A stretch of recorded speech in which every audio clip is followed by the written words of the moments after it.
નમસ્કાર મારા વહાલા વિદ્યાર્થી મિત્રો, આજે વાત કરીશું ધોરણ 9 વિષય ગુજરાતીના પાઠ નંબર 20 સમાજ સમર્પિત શ્રેષ્ઠી સ્વાધ્યાયનું સંપૂર્ણ સોલ્યુશન કરીશું, જે તમને પરીક્ષાની અંદર ખૂબ ઉપયોગી નીવડશે. આ જવાબો તમે ગુજરાતીની નોટબુકમાં પણ લખી શકો છો.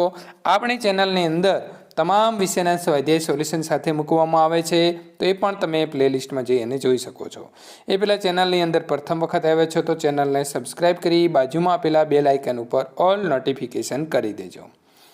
હવે વાત કરીશું પાઠનું નામ સમાજ સમર્પિત શ્રેષ્ઠી. સાહિત્ય કૃતિનો પ્રકાર છે રેખાચિત્ર. લેખક છે તો મિત્રો સંકલિત કરેલું છે, કોઈ તેના લેખક નથી. પ્રથમ જોઈ લઈશું શબ્દાર્થ. શ્રેષ્ઠી તો શેઠ, મહાજનના આગેવાન. કુહાતમ તો વહાણના સંઢનો થાંભલો. સઢ તો મિત્રો પવન ભરાઈને વહાણને ગતિ મળે તે માટે વહાણના થાંભલાને બાંધેલું કપડું. તાંડવ તો બેફામ તોફાન. વિપુલ તો પુષ્કળ. પગરણ તો આરંભ. પંચશીલ તો જીવન જીવવાના નિયત કરેલા 5 સિદ્ધાંતો કે આચાર. સહધર્મચારિણી તો પતિ સાથે રહી જીવનની ફરજો બજાવતી પત્ની. સથવારો તો સાથ. અઢળક તો પુષ્કળ. સુપરત તો સોંપવું. ઉત્કર્ષ તો વિકાસ અથવા વૃદ્ધિ. તારક તો તારનાર. નિર્દેશન તો જોવું તે. સ્મારક તો યાદગીરી માટે રચેલું પ્રતીક. આડંબર તો ખોટો ડોળ. પરમાર્થ તો પરોપકાર. શ્રદ્ધાંજલિ તો કોઈના અવસાન પછી અપાતી શ્રદ્ધાપૂર્વકની અંજલિ. નિધન તો અવસાન.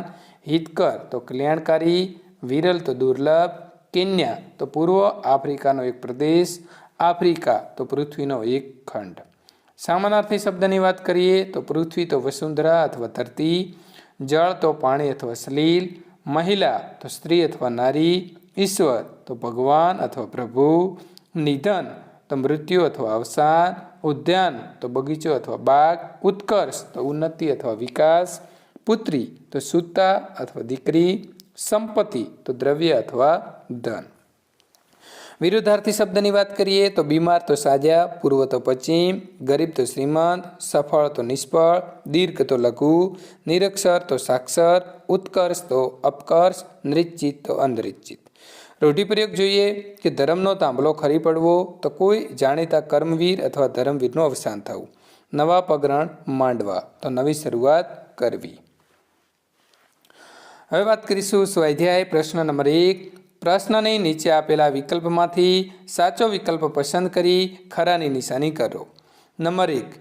કિશોર વયે નાનજીભાઈમાં કેવા પ્રકારની સાહસિકતા હતી? તો જવાબ સાચો આવે છે એ. તો તમે સીધો એ લખી શકો છો કે અણદીઠેલી ભોમ પર પગ મૂકવાની સાહસિકતા હતી. પ્રશ્ન નંબર 2. લેખકે યુગાન્ડામાં બેતાજ બાદશાહ તરીકે કોને ઓળખાવ્યા છે? તો સાચો જવાબ આવે છે બી. ગુજરાતના શ્રેષ્ઠી નાનજી મહેતાને. નંબર 3. નાનજીભાઈના મતે કેવી સમાજ રચના ભારતને મહાન બનાવશે? તો પુત્ર અને પુત્રીની સમાનતા અને જાતિવર્ણના ભેદભાવ વગરની સમાજ રચના જે છે એ ભારતને મહાન બનાવશે. નંબર 4. નાનજીભાઈએ આર્ય કન્યા ગુરુકુળનો પાયો કોના હાથે નંખાવી અસ્પૃશ્યતા નિવારણનું સાહસિક પગલું ભર્યું? તો સાચો જવાબ આવે છે સી. એક હરિજન બાળાના હાથે. પ્રશ્ન નંબર 2. નીચેના પ્રશ્નોના 2-3 વાક્યમાં ઉત્તર લખો.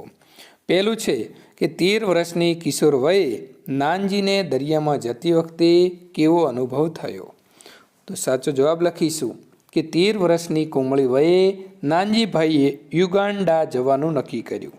મહિનાઓની સફર, વહાણની મુસાફરી, એમાં વચ્ચે તોફાન આવ્યું. કુવા ધંભ અને સઢ તૂટી ગયા. મૃત્યુ સામે દેખાતું હતું. ભૂખ, તરસ અને અનિશ્ચિત ભાવિ છતાં તેમણે હિંમત જાળવી. તાંડવ વચ્ચે સ્થિરતા રાખી.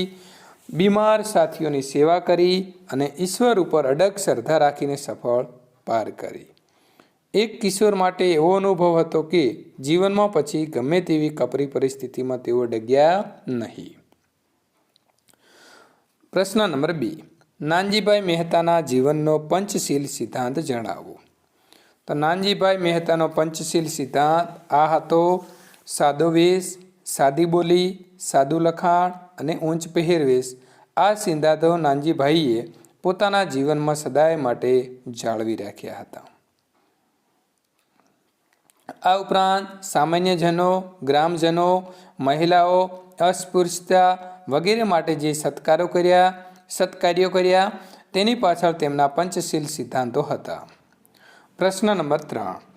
નીચેના પ્રશ્નોના 7-8 લીટીમાં ઉત્તર લખો. નંબર 1.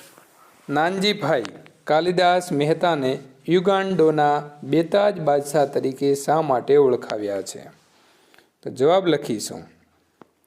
નાનજીભાઈ કાલિદાસ પાસે ખેતીનું બિલકુલ જ્ઞાન ન હતું.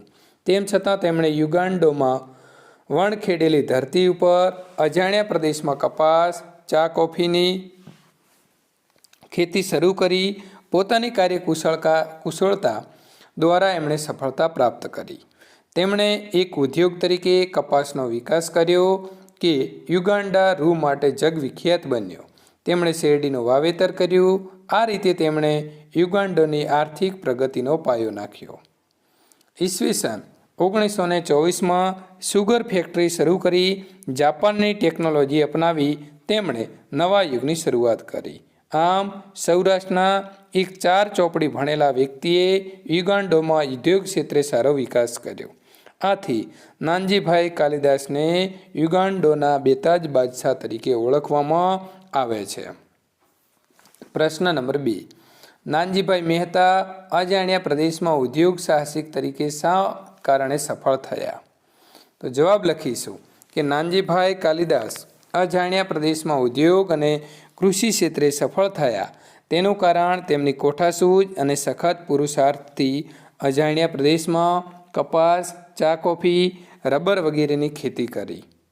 આ ઉપરાંત કપાસનો વિકાસ કરીને યુગાન્ડોની આર્થિક પ્રગતિમાં ફાળો આપ્યો. તેમણે ઈસવીસન 1924માં સુગર ફેક્ટરી શરૂ કરી. આમ નાનજીભાઈ પાસે સાહસ, અડગ, શ્રદ્ધા, દ્રઢ મનોબળ દ્વારા અજાણ્યા પ્રદેશમાં ઉદ્યોગ સાહસિક તરીકે સફળ થયા. તો મિત્રો સંપૂર્ણ આપણો જે પાઠ છે તેનો સોલ્યુશન પૂર્ણ થાય છે. આવા સોલ્યુશન મેળવવા માટે આપણી ચેનલ સાથે જોડાયેલા રહેજો. મિત્રો જો તમને અમારો વિડીયો પસંદ આવે છે તો લાઈક કરી તમારા મિત્રો સુધી શેર કરવાનું ભૂલશો નહીં. આવા તમામ વિષયના તમામ ધોરણના જે સ્વાધ્યાય સોલ્યુશન, સ્વાધ્યાય પોથી સોલ્યુશન, પાઠની સમજૂતી, કાવ્યનું ગાન, સંપૂર્ણ માહિતી આપણી ચેનલ ઉપર મૂકવામાં આવે છે. તો મિત્રો જોતા રહેજો. આની સાથે સાથે તમારા પરીક્ષાના બ્લુપ્રિન્ટ અને મોડેલ પેપર જે છે એ પણ મૂકવામાં આવે છે. તો એ પણ મિત્રો પ્લેલિસ્ટમાં જઈ અને જોવાનું ચૂકશો નહીં.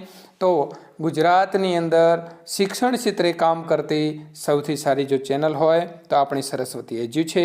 મિત્રો તેને સાથે જોડાયેલા રહેજો અને તમારી સાથે જે તમારી શાળાની અંદર જે તમારા મિત્રો અભ્યાસ કરી રહ્યા છે તેમના સુધી અમારી ચેનલની લિંક મૂકવાનો ભૂલશો નહીં. આની સાથે સાથે તમારા મિત્રોને અમારી જે આ યુટ્યુબ ચેનલ છે તેની જાણકારી આપવા પણ વિનંતી છે.